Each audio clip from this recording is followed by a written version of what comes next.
How do you find good business ideas in a reliable way? I want to talk about that today for two reasons. The first is it's hard to start a company if you don't have an idea. The second is a little less obvious, that one idea isn't enough.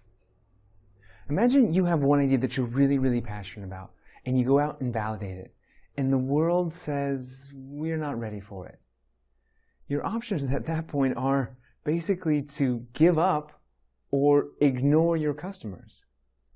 But if you have multiple backup ideas in place, then you'll be able to listen to your customers with open ears and an open mind and say, oh, you know what? I believe you. The world isn't ready for this idea, but I've got these other ideas, and you can quickly pivot to them. So having backup ideas can actually help you validate any one idea faster. So to understand how to come up with good ideas, we have to first understand why they're so hard to come by. The reason is there are two types of people in the world. Those that identify as not being very creative. These are people who just don't think that they can come up with good ideas. They're bad at coming up with ideas. The other group of people are very creative, and they come up with ideas all the time. The trouble is they're bad at coming up with good ideas. It turns out no matter who you are, we're all really bad at coming up with good business ideas. And let me show you why. So when we think of someone coming up with an idea, what we usually think of is someone imagining some kind of product or service, whether it's software or, a book or a gadget or a service. They think of it in their heads, and then we go and build the thing, and then we introduce it to our customers. And almost universally, our customers reject that product. Why is that? Because we know that customers don't buy products. Customers buy solutions to problems. So we can't just sit and ideate and think our way to an interesting product. We have to start with a problem. And it turns out that's the secret to coming up with good ideas, is to focus on the problem first. And our customers, if we ask them, they will tell us what their problems are. And we can use their problems as inspiration for a solution. And when our customers discover that we are actually building a solution to their problem, they will turn from wary into enthusiastic.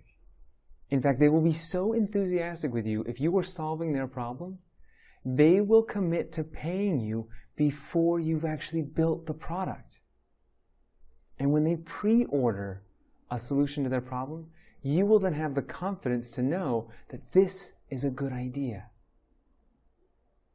So this is the secret to coming up with good ideas, to focus on the problem, not the product. So let's figure out which problems you are uniquely suited to go and solve. And we'll do that with an exercise I call problem storming. And when I do this in workshops or with individual founders, we almost always come up with at least 5 high-quality business problems that you can go and solve. And I'll introduce you to the exercise here so we can get a feel of what it's like. First thing I want you to do is I want you to write down 2 segments that you're a member of. Now these can be any 2 groups of people that you self-identify with. Maybe it's working mothers, maybe it's new college graduates. Whatever groups of people that you belong to, just pick 2 of them and write those down. Then I want you to write down 2 segments that you're passionate about serving. Now these are 2 different groups of people that you just have an interest in working with. Maybe this is under-resourced children or skateboarders. Just 2 groups of people you're passionate about working with. Now you're going to have 4 different segments here, and for each one of these 4, I want you to come up with 2 different problems that these groups of people might be trying to solve right now. So for full-time working mothers, maybe it's have a hard time getting your child breast milk. Or maybe for skateboarders, it's a difficult time transporting their skateboard on public transit. So for each one of these, come up with 2 different problems, and by the time you're done, you will have 8 different problems that you are uniquely suited to solve. You're uniquely suited because either you're experiencing the problem yourself or you're passionate about solving that problem. So this is the beginning of the problem-storming process, and after these 8 ideas, you already have at least 1, if not 2, really solid problems to go and investigate. Now, if you want to go through the entire exercise and come up with at least 5 great problems to solve, and to explore the entire realm of problems that you are uniquely suited to solve and find the best one, check out the idea generation process. It's the second exercise in the first Focus Framework workbook. So now you know why good ideas are hard to come by. Because customers don't buy products, they buy solutions to problems. And the secret to coming up with good business ideas is to focus on those problems first. When you do, you'll use those as the inspiration for your solutions.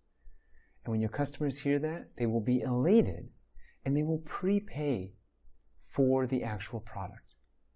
And that is how you know you're on track to a good idea, by focusing on the problem. Now, my friends, you know how to find good business ideas.